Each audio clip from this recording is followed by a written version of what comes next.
Crabs have long been the trademark of Chesapeake Bay, but the catch is now down more than 50% from 25 years ago.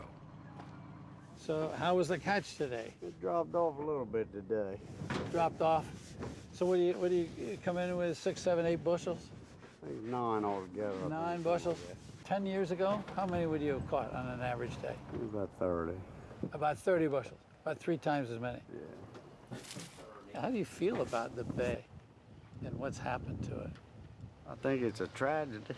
I think a little upset that my children can't enjoy this way of life that I've chose, you know. In Rockwall Harbor, all that used to be processing houses for straight bass, for oysters, for clams, for everything we was harvesting.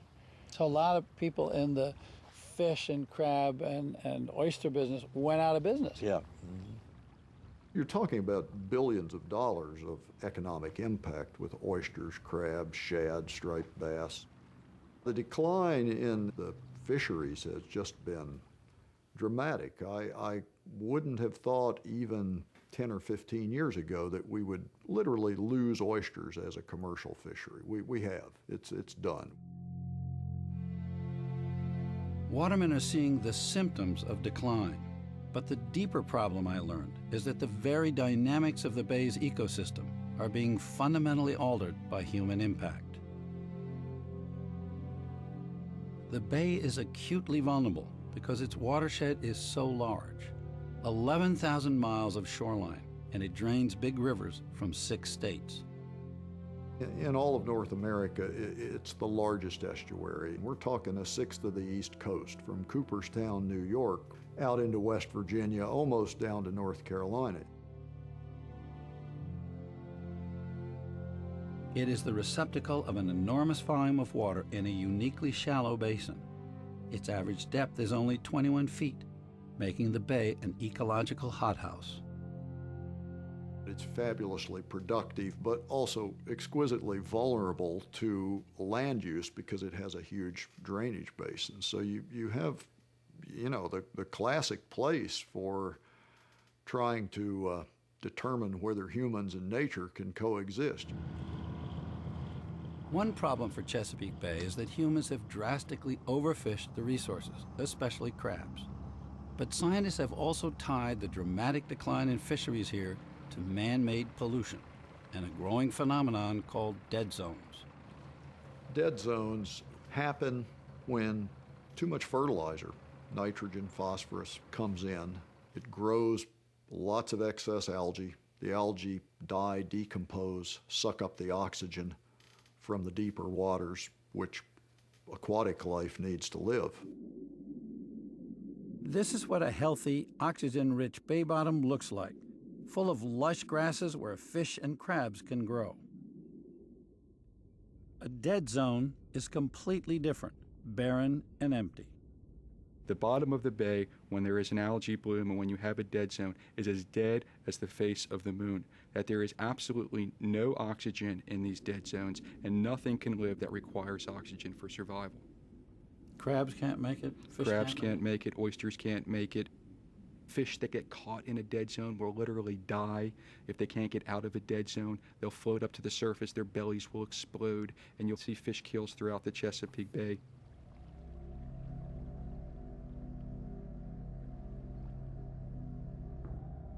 In the heat of summer, dead zones now occupy as much as 40% of the main stem of the Chesapeake Bay. But it's not just a bay-wide problem, it's worldwide. All across the planet, dead zones have been doubling in frequency and size every decade. There's one in the Gulf of Mexico the size of the state of Massachusetts. Pollution is not just creating dead zones. It's playing havoc with human health and recreation. And those health advisories at Sandy Point Beach are still in effect and will be. Every year, more beaches have to close periodically because of pollution. People are urged to avoid direct contact with the water on the east. The unfortunate reality is that people get sick from contact with water every single day. And we have information suggesting that that problem is getting worse today than it was 10 years ago. And this is a result of a number of different contaminants being in the water that ultimately can make people sick. Today, we're at a point at which this system called the Chesapeake Bay may be on the verge of ceasing to function in its most basic capacities. And what do I mean by that? Providing a place for people to swim, recreation, providing a source of seafood, shellfish, finfish, oysters, crabs, underwater grasses which support the crab populations, and being a system that is absolutely wonderful to look at, to support tourism, to be a source of real pride to the region. We are at the verge where all of those functions of the Chesapeake Bay that we value could be lost to the next generation unless we take dramatic and fundamental action today. What leaves the bay's defenders distraught is not only its perilous condition, but the public's evident loss of interest and the failure of federal and state governments to stick to their repeated promises over the past 25 years to clean up the bay. There has been so much investment in science and in modeling and in monitoring. We know today precisely what is necessary to save the Chesapeake. And now it's very clear it comes down to the question of political will. You know, there's a tendency to blame it on lack of political will. Well, hell, who elects the politicians and who re-elects them? Last time I looked, it was us. We ran out of excuses for delaying many, many years ago around the Chesapeake. We can afford it. We don't necessarily want to pay for it, but we can afford it. So I have to say that collectively we don't care enough.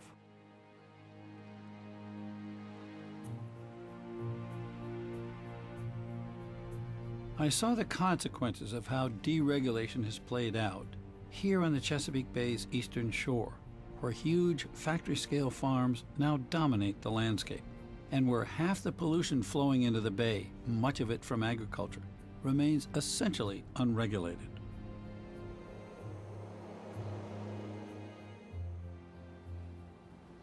I'd come here to meet Rick Dove, a professional photographer and environmental consultant, who under the authority of the Clean Water Act has been gathering information for a potential citizens' lawsuit against agricultural polluters.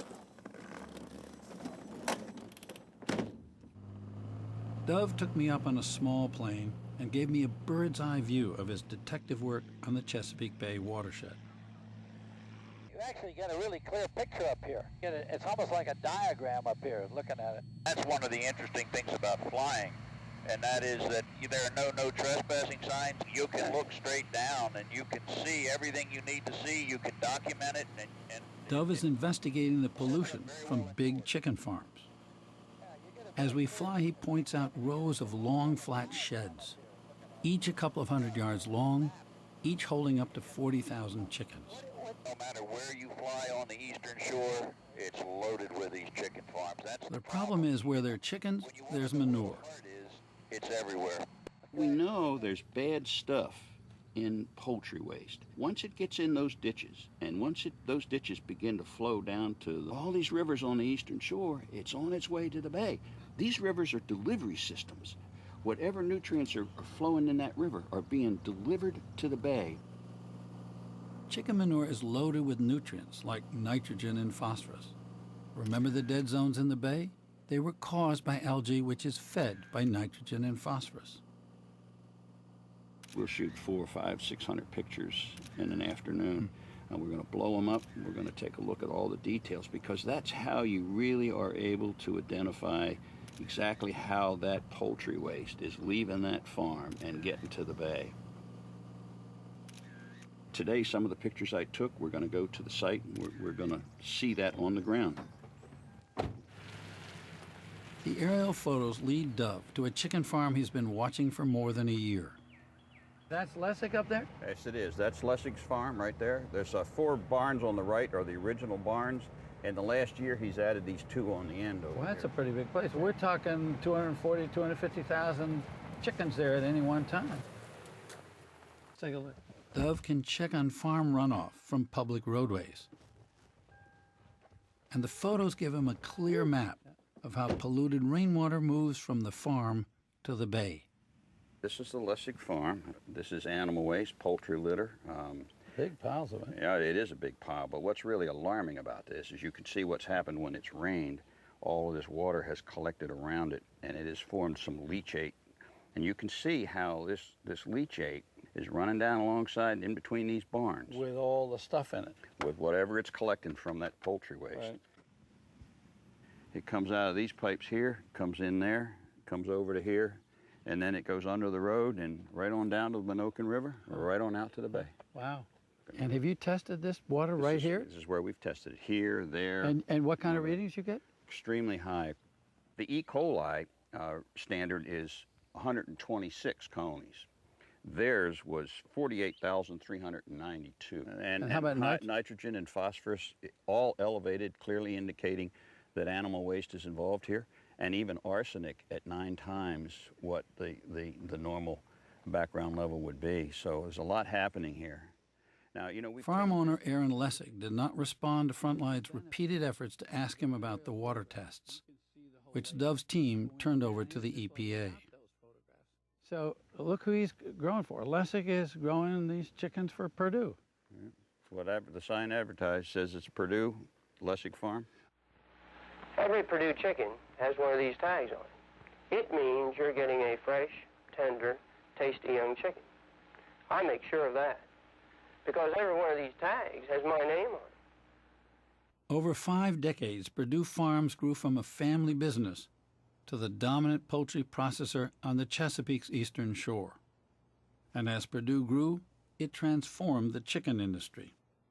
There used to be 200 companies on the shore involved in the poultry industry, but they were all independent. So you had an independent hatchery, an independent processing plant. The story of the poultry industry and of Purdue is vertical integration. Integration meant a few big chicken companies controlling all aspects of production. Purdue mushroomed into a multi-billion-dollar conglomerate. Small family chicken farms became chicken factories. Well, I think capitalism in general stimulates efficiency, and efficiency often is size. And so, you know, I think things had to become bigger in order to keep costs lower so you could maintain, you know, your price structure. Factory-style poultry production drove down chicken prices, and Americans responded. Over the past 50 years, per capita consumption of chicken has tripled. But there's been another price to all those cheap chickens.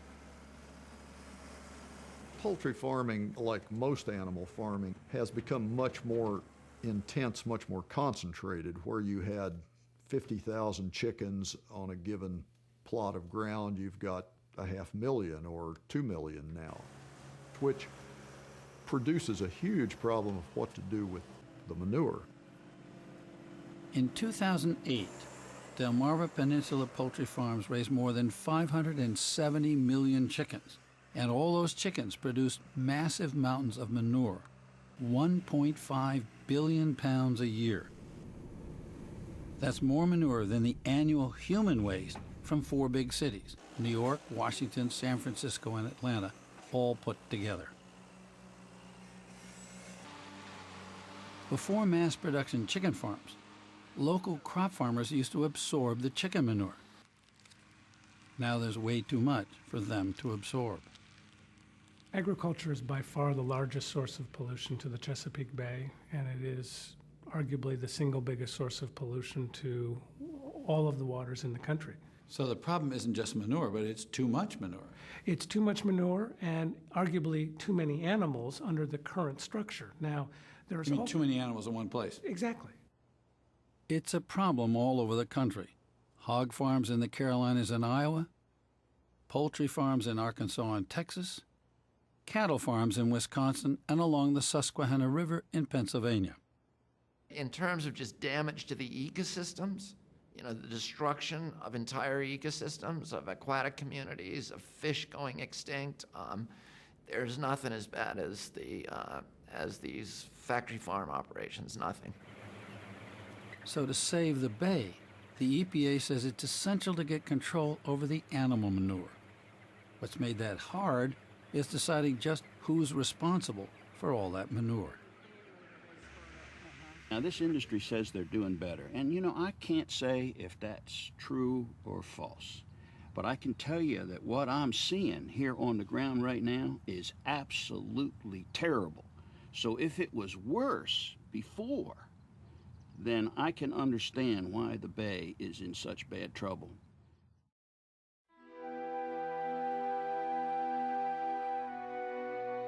While the bay is besieged by runoff from the big chicken and cattle farms along its rivers, I learned about a whole new kind of pollution as I traveled up the Potomac as it winds its way past Washington up towards the hill country of West Virginia.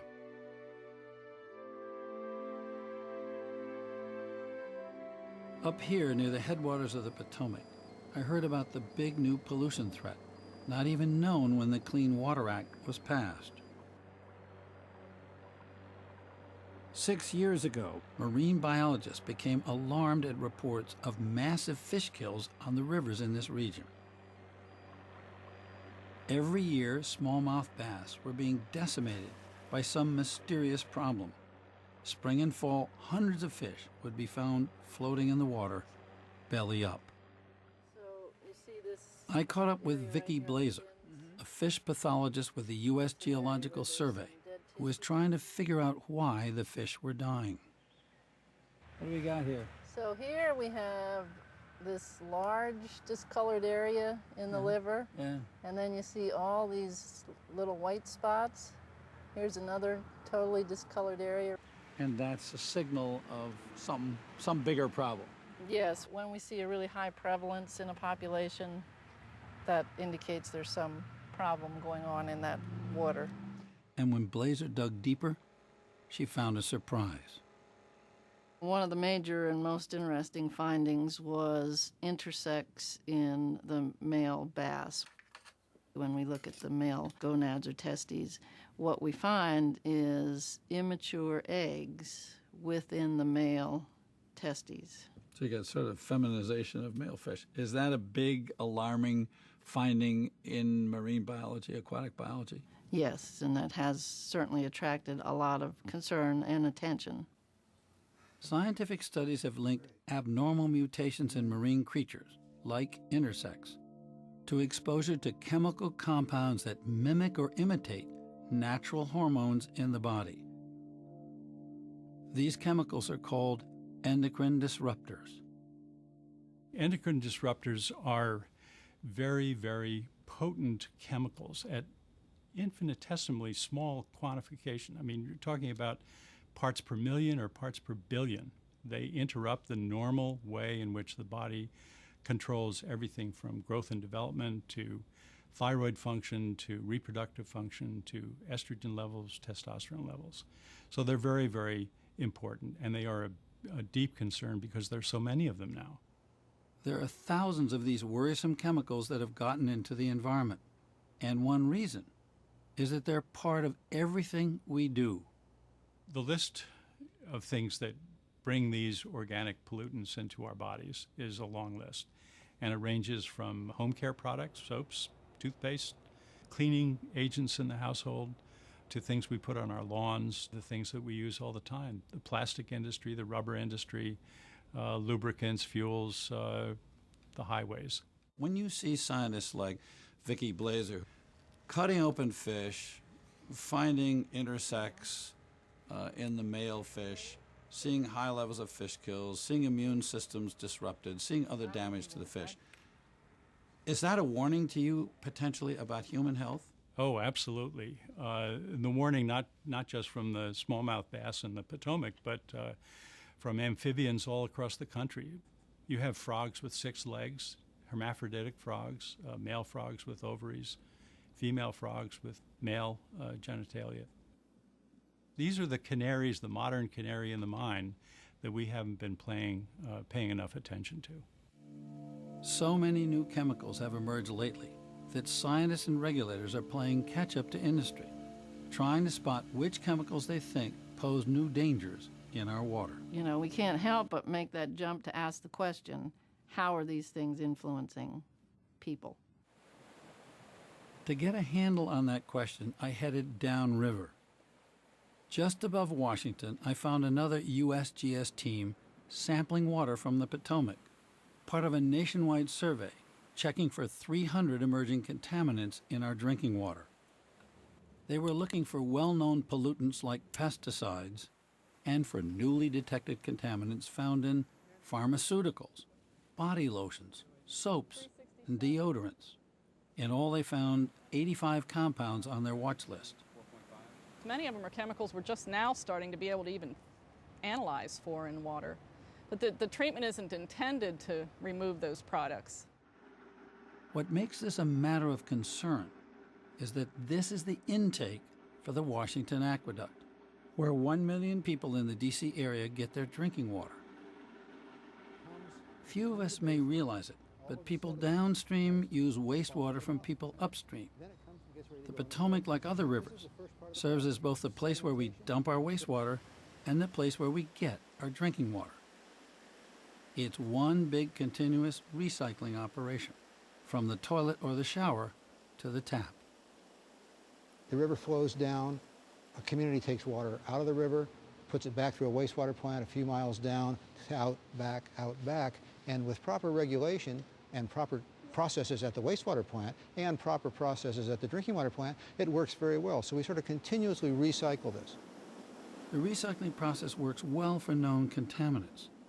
But what about the new chemicals for which the EPA has not yet set safety standards? How tough is the challenge just to keep up with all that new sources of pollutants? As new elements come in, synthetics, herbicides, pesticides, pharmaceuticals, as those things enter the water stream in concentrations because of more advanced development, more human activity, more animal activity, more commercial activity, those things, as they get into the river, make it harder for us to do our job. There's no question about that. Not just harder, but actually impossible to stop all the new contaminants, according to the USGS findings, because the old filters weren't designed to catch the new threats. We sampled the finished water at the Washington Aqueduct, and we found about 2/3 of the compounds we detected were still detected in finished water. So you're saying that roughly 2/3 of these emerging contaminants that you found in the river water at the intakes for the Washington Aqueduct came all the way through the filtering system and were in the drinking water, the tap water in the district. And that's what we saw at all the studies that were done. Denver's findings mirrored what USGS has found all across the country. Everywhere, they saw lots of new contaminants in America's drinking water, even if at low doses.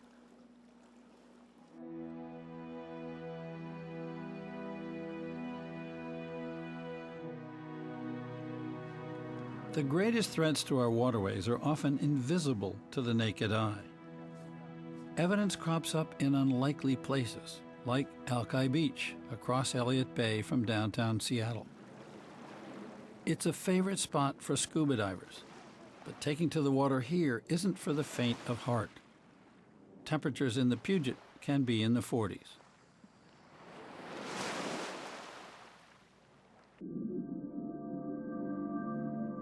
But for the adventurous, underwater exploration offers a unique perspective on the marine environment. Today we saw a giant Pacific octopus underneath the Honey Bear, which is a little boat that sunk out here. It lives underneath the bow of the boat. It also provides a close-up view of the hidden threat to Puget Sound, like this drainage pipe, one of the main outfalls for Seattle's rainwater runoff. We swam by the end of the stormwater drain, and it's pretty dramatic. The end of the pipe creates a brown, noxious soup of nastiness that is unbelievable and kind of dramatic and a little bit scary.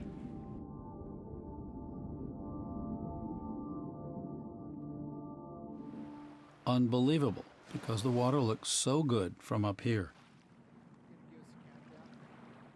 So we're looking at something we think is clean, and underneath you can see, diving there, it's dirty. It's not clean. It's dirty. It's not clean. When we see that thing running in full flow, we turn around and we swim the other way quickly. There is just this unbelievable gunk coming out of the end of this pipe. This is our front yard. Would you allow your front yard to be sick? This is sick. This is sick.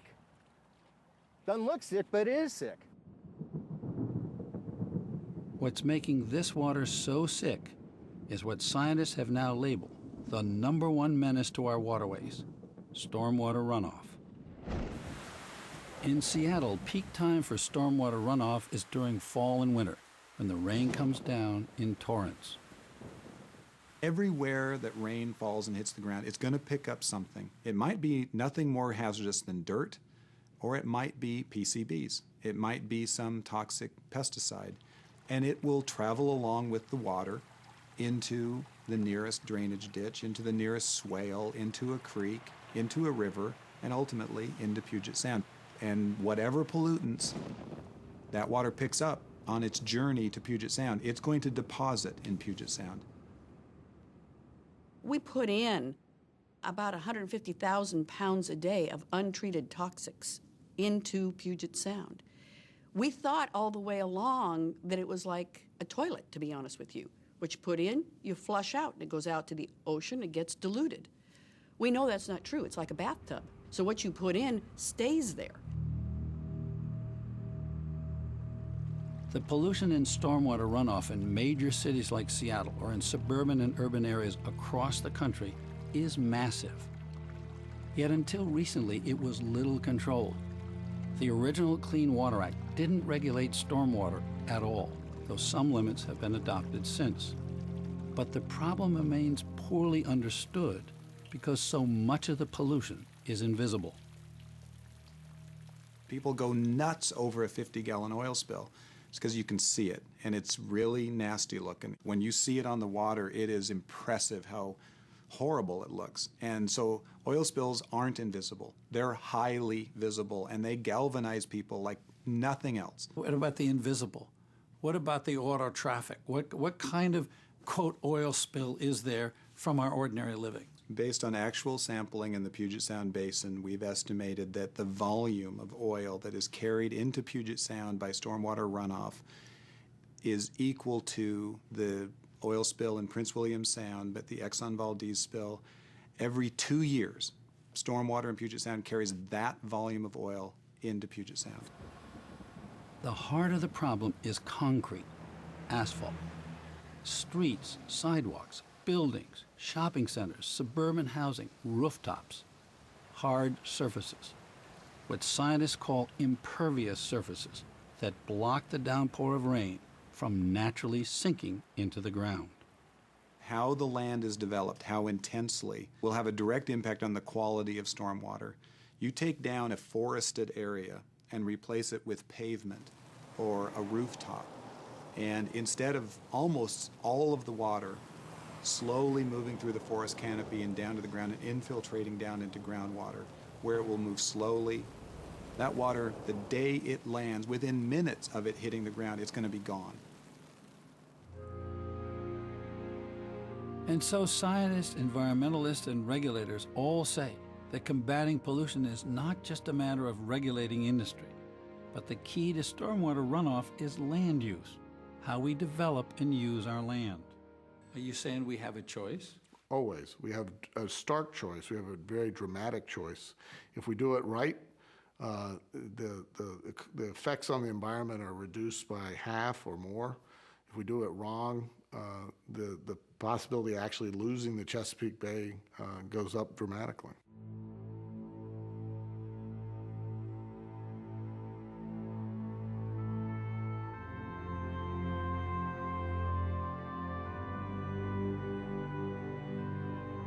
We do have choices to make. And from what I saw and heard on my journey, time is much more urgent and the stakes are much higher than I had once realized. We are not going to make it the way we are going now. I mean, if you ask me for today's grade, failure. Doesn't mean we can't redouble our effort, you know. We can re-enroll, try again, but yeah, it's a failure. There's no question that the condition of the Chesapeake Bay is like the canary in the coal mine. It is a symbol, it is an indicator of what we are now learning to expect in any body of water nationwide and across the planet. The danger signs are everywhere. Dead zones, dying young whales, intersex in male fish, the growing risk of serious health problems for humans. The 70s were a lot about, we're the good guys, we're the environmentalists, we're going to go after the polluters. And it's not really about that anymore. It's about the way we all live. And unfortunately, we are all polluters. I am, you are, all of us are.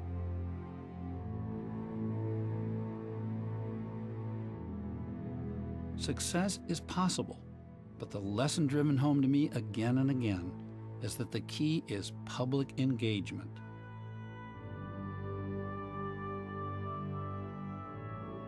If the public is not engaged, in Puget Sound, for example, we will fail.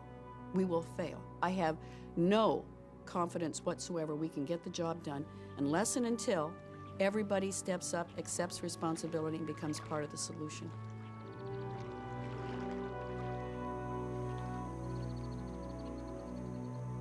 You can't expect the Clean Water Act alone to do the job for Puget Sound or Chesapeake Bay or any other water body. You have to piece together clean water, clean air, and taking care of the land. And at this point in our history, we have to restore what we've screwed up.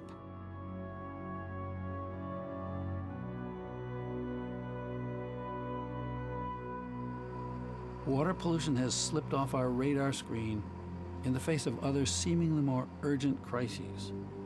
But pollution is a ticking time bomb. It's a chronic cancer that is slowly eating away natural resources that are vital to our very survival. The estuaries and the wetlands are worth vastly more money than we have acknowledged. I mean, if we could calculate and persuade the public about how valuable the wetlands are in terms of the web of life, we would be guarding them like the family jewels instead of using them as our great sewage dump.